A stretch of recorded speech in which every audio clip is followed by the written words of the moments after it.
This is the Welcome to Humanity podcast with thought leader and transformative psychiatrist, Dr. Fred Moss. This show focuses on the betterment of humanity on a global scale. Each episode will leave you enlightened, inspired, and ready to make an impact in your world. Welcome to the show.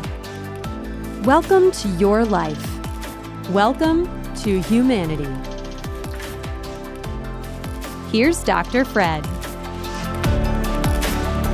Today, I am just honored.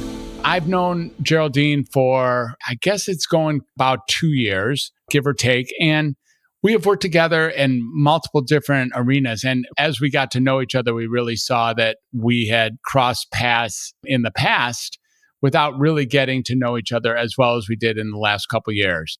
So Geraldine is a remarkable person, and I'm sure, just a remarkable human being. And I'm sure we'll get a little taste of that in the next few minutes. And truly, Geraldine, it's just an honor to be with you here on the podcast. Thank you for joining us today. Well, I appreciate the opportunity. Thank you for thinking of me, and I'm looking forward to everything that we create together. Fabulous. That's so great. Well, really welcome. And let's see what we can come up with. Hi, listeners. It's Dr. Fred. And before we dive into today's conversation with Geraldine Convento, I want to take just a minute to let you know that I put together my audiobook version of my really lovely book called The Creative 8. This book teaches a really easy method for actually healing that utilizes creativity and self-expression as the primary modality. It turns out that's all you need to heal. As a listener to the Welcome to Humanity podcast, I'm going to give you a completely free copy of the audiobook as a deep thank you for listening to this show. All you need to do is go to welcometohumanity.net/creative and download the book. I've used this Creative Aid method for psychiatric patients, coaching clients, and even friends, and I just get consistently fantastic results. The method takes about 3 to 5 minutes per day. It's easy to implement, it's totally fun, and completely effective. No kidding, I know you're going to love it. Go ahead and download it at welcometohumanity.net/creative. Now, let's get back to our conversation with Geraldine Convento. Let me give my listeners what I have about you. It's like kind of your rather semi-formal bio, but here we go. Geraldine Convento is an online influencer with a personal mission that individuals and the greater society feel more empowered and less confused. In 2001, she was misdiagnosed bipolar and placed on medications. And after 2.5 years, she chose to stop taking those meds and rebuild her life. So today, she owns multiple businesses and works with teams to solve problems for business owners and everyday people. She's also the co-host of a YouTube talk show called Doing the Damn Thing and hosts a podcast called The 3 Pillars of Success. Her passions include studying manifestation, neuroscience, and ways to improve communication.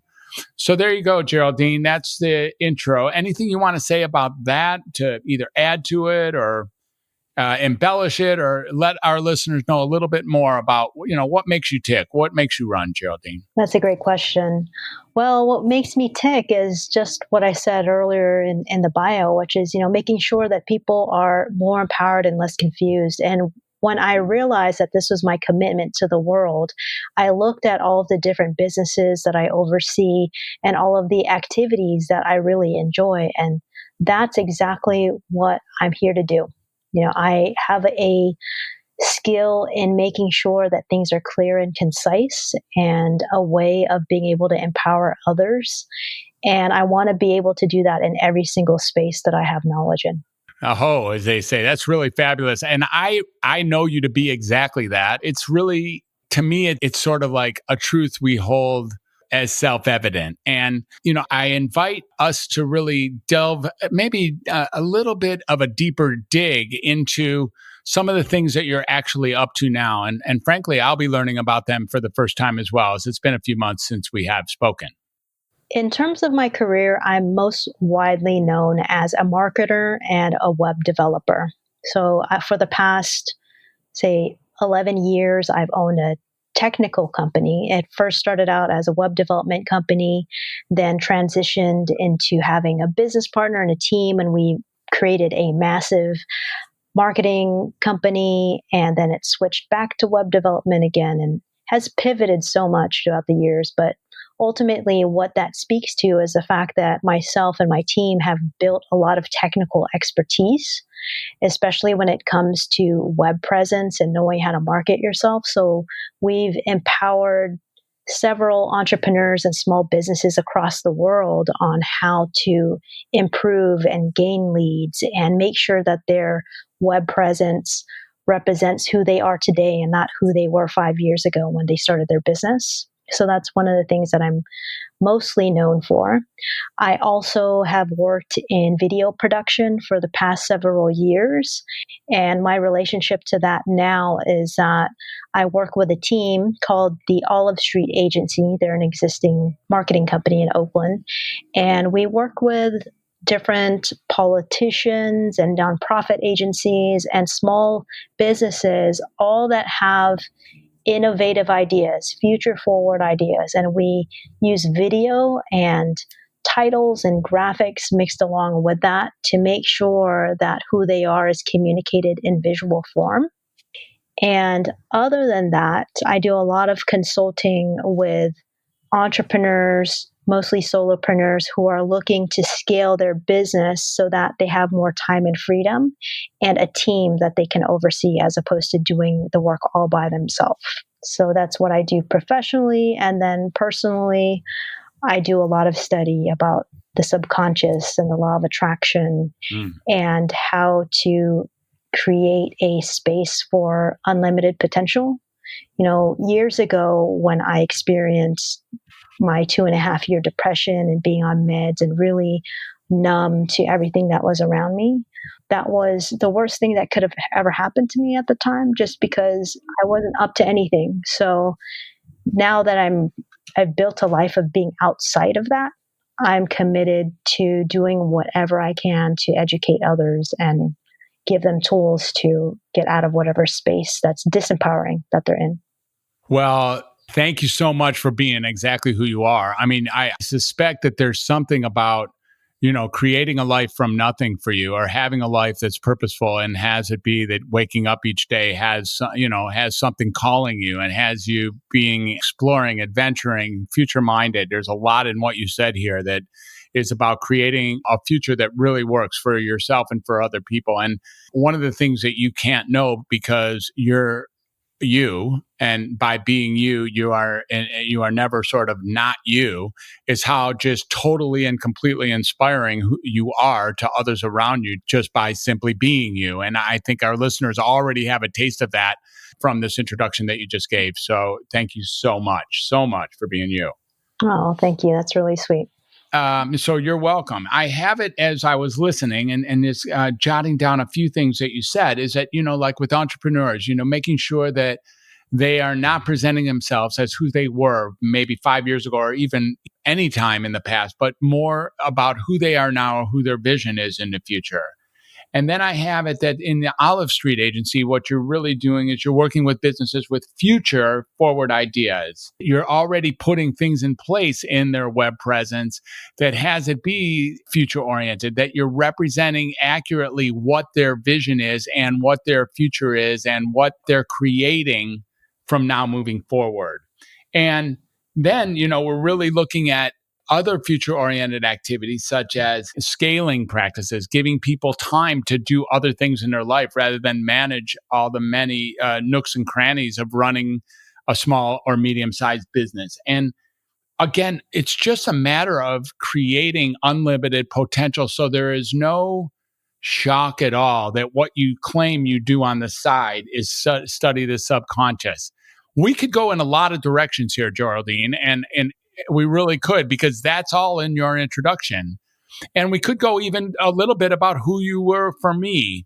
And I think at this point, I think my listeners are probably tuned in and are probably pretty curious about that turnaround transition time during those 2.5 years. And you and I have had talked about this a couple times, but I really wonder if you can look back at that and talk a little bit about that corner turner around that time in your life when you really went to zero before you became the go-getter, if you will, or the visionary or the partner or the entrepreneur coach that you are now. Like really, what happened back then, Geraldine? You call it the worst time of your life. Do you mind letting us know what you can recall about that period of your life?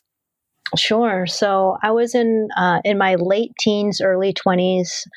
What I was doing for a living was I was a rapper.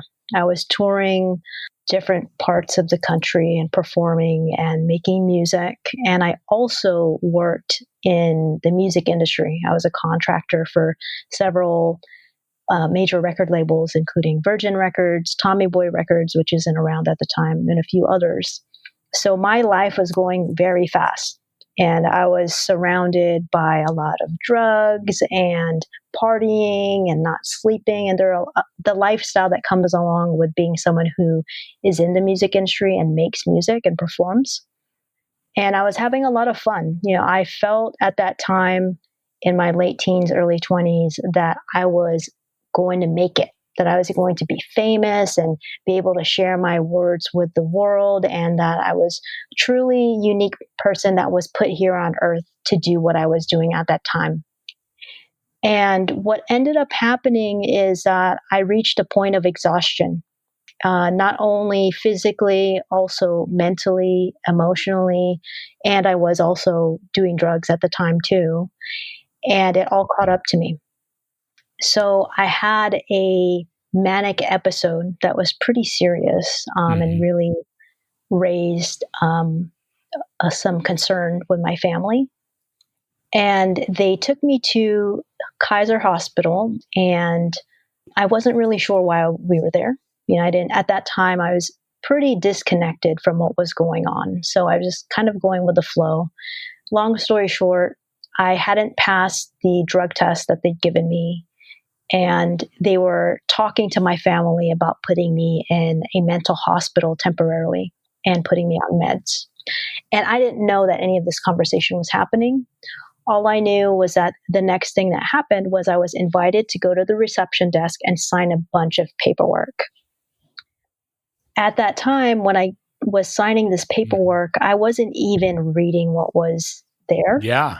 I was relating to this paperwork as if I was signing autographs. That makes sense. And so I was signing, I was signing autographs, which really was saying that it's okay for you to take me into an ambulance and to the mental hospital, and I will take meds. But of course, I didn't read those fine lines. So I did that. And I was in the back of a ambulance, and we were in the middle of traffic on the 80 heading towards St. Helena, Vallejo area. And I just remember creating so many stories in my mind about the expression on people's faces and what they might have been going through, and just having all this compassion and empathy for the people in cars around me as I'm looking outside of this ambulance. And so we finally get to the mental hospital and put all my stuff down. I still don't really know why I'm there. I think that I'm there to empower people. When I find out that I'm actually being admitted to be there for 7 days, I try to run out. Yeah. And what ended up happening is that they slammed me to the floor. A few people took me down and put meds down my throat. Yeah. I'm really sorry. Thanks. To me, that was the end. I had no idea that this was going to happen. And for the following 7 days, I lost my emotions. Basically, I was confused. I was shocked. I couldn't feel anymore. I was having all these weird conversations with people I didn't know, talking with psychiatrists that were asking me the same questions over and over again about what happened in the past. And I just didn't really understand any of it. And it was really painful, not only to go through that experience, but to also see the level of discomfort and despair that existed in the mental hospital. Yeah, it is something. Yeah. You're down a hole pretty deep right here. What happens next, really? Well, what happened next was that when I got out of the hospital, and at the time I was living with my parents, by the way. So when I got out of the hospital, we went back home, and my parents explained to me that they didn't want me to do anything I was doing anymore. They wanted me to quit school, quit my job, quit performing and everything. And all that I should be doing is taking care of my own mental health by taking meds and having my parents like care for me. Mm. So of course I didn't like that, but I felt like I didn't really have any other choice at the time. Mm. So that led to 2.5 years of me literally laying in my bed under my yellow blanket, looking at the ceiling, waiting to fall asleep and the next day to come. Mm. Like that was my experience for 2.5 years. There were times where my friends would come over and visit, and I just felt really awkward and disconnected, and that wasn't very comfortable. But there was something around the time of Christmas where my friends visited me. They gave me a gift. I couldn't really engage with them, but there was something in me that just felt so badly about that experience that I didn't want to feel that anymore. And that was a time where I decided that I was going to stop taking meds. All right. Well, how did you do that? And how did you get that by your family? And how did you stop? And what was the experience of sort of rising like a phoenix is what it sounds like. Yeah. And, at the time, since a lot of my emotions were gone as a result of the meds, like I didn't feel fear. It was just like a decision. It was like, this isn't working and I need to tell my parents. So I walked downstairs. This is probably a week or two after Christmas. And I told them, I said, I decided I'm not going to take meds anymore. Of course, they were in shock and they didn't agree with what I was saying. And I just explained to them, like, I have no feelings. My weight, my body weight is fluctuating. I'm like way heavier than I used to be. I don't like how I look right now. I don't feel good. And there's so much more potential that I have in my life. And I don't think I could accomplish that by being on meds. So reluctantly, they said, okay, it's up to you. Mm-hmm. And that was probably a really big blessing, because if they had said otherwise, I probably wouldn't be in the space where I am today. But the following years after that, so that happened when I was 23 and I'm now almost 40. What happened after that wasn't easy. Like I had to figure out how to engage with people again. I didn't even know how to really make conversation or connect. I had lost all of my musical ability. I barely had any rhythm, which is really painful because I came from a past of being a musician. And I didn't know. Yeah, not just a musician, a supreme rapper, really clearly with rhythm, and now it's gone. Yeah, I didn't know who I was anymore. I had no clue, because I couldn't make music. I couldn't rap. Like, wow, now what do I do? So it's kind of all a blur. Like what happened after that? And then, things started to reemerge. You got a sense of yourself as being someone who contributed, who could contribute. You got a sense of yourself as, being willing or able or interested in taking the next step over and over again. Yes? Yeah, absolutely. Within that 20-year time span of dealing with this, it did nothing but exploration. I always wanted to be an entrepreneur ever since I was a kid. So I went to business school and I had no idea what kind of business I was going to own. And after that, I just tried one thing after the other and tried to gain my interest back. That's just fabulous. Beautiful. And, yeah. And so what is, when did you, well, there's two questions here. Number one, do you think this is I really want you to look at your friends and your colleagues and the people you knew even down in the depths of the hospital or back in those days, the people who you were interrelating with, or people you might know now who have been on medications or had diagnoses in the past that they either still have or haven't, or have even relinquished like you. Do you think this is a common experience, Geraldine? Do you think or do you think this was unique to you? Do you think this, sort of killing off of your spirit is a common experience? Or do you think that that's just something that, was a rough side effect for Geraldine Convento to manage? I think that everybody goes through this in different ways, and they also deal with it in different ways. I think that one thing that's unique to me is that all of a sudden something just told me to stop taking meds. Which I don't get me wrong. I think that meds be of great support to certain people or at certain dosages. It's just the dosages and all the exploration of meds that was happening with me just wasn't happening. Like there wasn't anything that was working for me, which I don't think aligns with everybody's experience on meds. But I absolutely have a belief that the experience happened to me in the way that it did, so I can share that, because I've always had a drive to share really profound experiences and lessons with the world. But in terms of other people who experience mental health issues or have been diagnosed, it's so common, and I think it's more common than we even know. Yeah. Yeah, it's really ubiquitous. These days, there's zero people in the United States, pretty much, who you could ask, either do you have a psychiatric condition of any nature, or do you know someone who has a a close friend or family member who has one? And I think everybody's answer at this point in time is yes to both. Yeah. Is yes. Like that's it. It's that ubiquitous. It's that. In the world of these days, we're talking about the pandemic of this virus, but isn't that just an epidemic or a pandemic of just epic proportions? Yeah. Yeah, people are being diagnosed and then treated, and sometimes, unfortunately, treated against their will or without knowing that they signed, like your experience. Yeah. Out of this whole journey of finally getting to a place where I don't have depression anymore and I don't have a lot of the disempowering thoughts that I used to have, one thing I've realized is that communication is really important. Self-love is really important. And understanding where all of these beliefs about self and what we're capable of is coming from.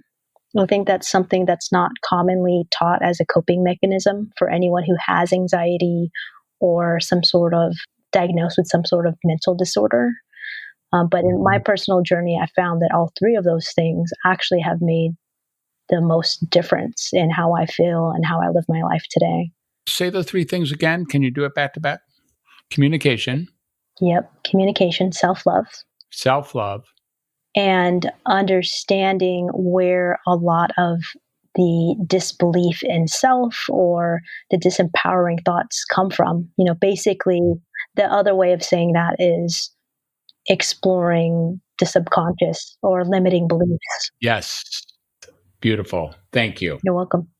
Yeah, I look forward to talking to you really soon. And given who you are in business, by the way, I look forward to hiring you really soon. And Well, thank you. And we have a lot of things that we could dance with here, Geraldine. And I wouldn't be surprised if we're in that realm again together within a few days.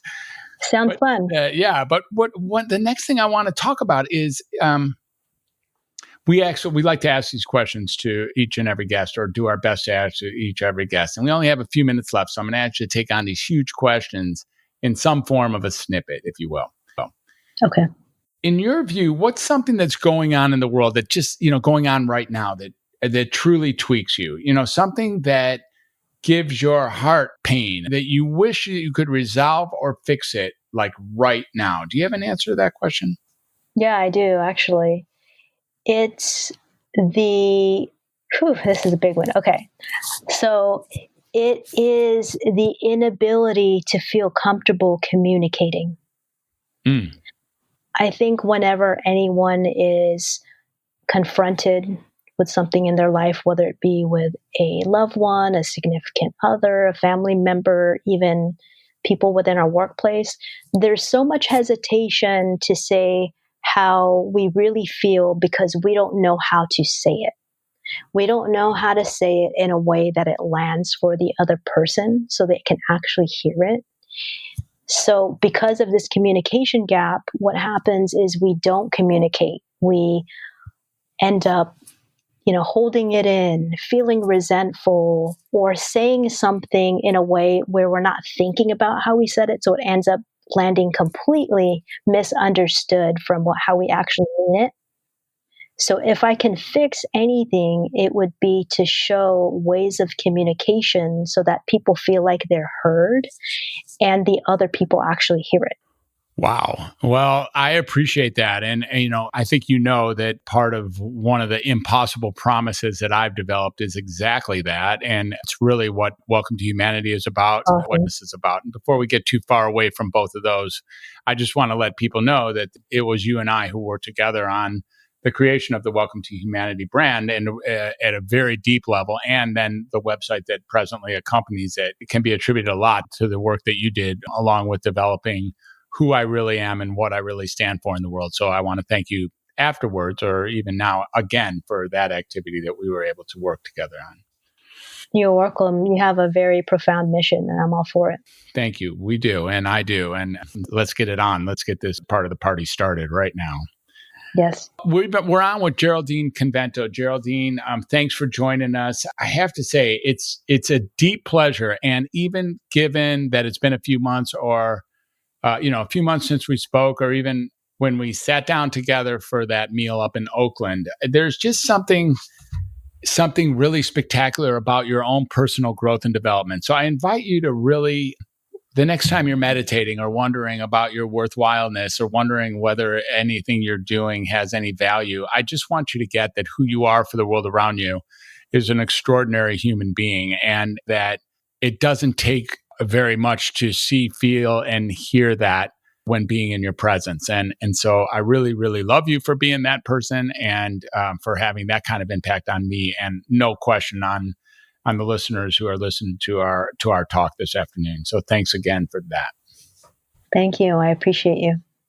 All right. Well, that pretty much sums up what we're going to do today. I think I'll have Geraldine Convento back for another talk because, as you all heard, she's got plenty of different things. Love to hear a little bit more about what you're up to and what you're creating for others, your commitment to communication with respect to unlimited potential and your studies in subconscious, and as well as, your on the ground work in the East Bay and in San Francisco, and also San Francisco, Oakland, and then, worldwide, you mentioned it, creating entrepreneurs. And just, it's cool that we can talk on this media and then deliver it to people who actually want to hear it. So I think this turned out great. And I look forward to having future contact with you in multiple different realms. Geraldine Convento, thanks for being here. Wow. Was that awesome or what? Thank you so much for tuning in. That Geraldine, she just always freaks me out. I mean, she's done, 3 or 4 lifetimes in that one life that she's had. Everything that she's had, from the traumas to the dancing and singing to who she's become in the world of advancing. And I know her to be someone who has a lifetime commitment to growth and development. She's just such a brilliant soul, and someone who's so fun, and someone who's so honest, so vulnerable, so present. So I've really, really, really appreciated talking to her every time I do. And I just spoke with her again about upcoming business that we can do together. And I feel just blessed to be on the same planet as her, let alone on the same project as her. So if any of that resonates with you, I'm wondering, maybe you have, 2 or 3 people who you think should listen or have to listen to this interview.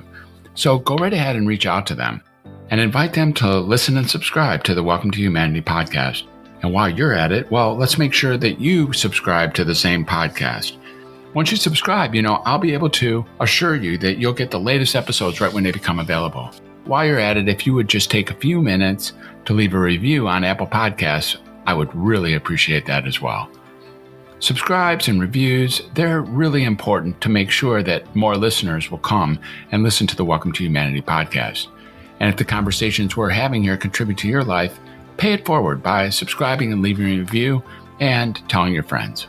So to catch up on past episodes that you may have missed, head on over to welcometohumanity.net/podcast.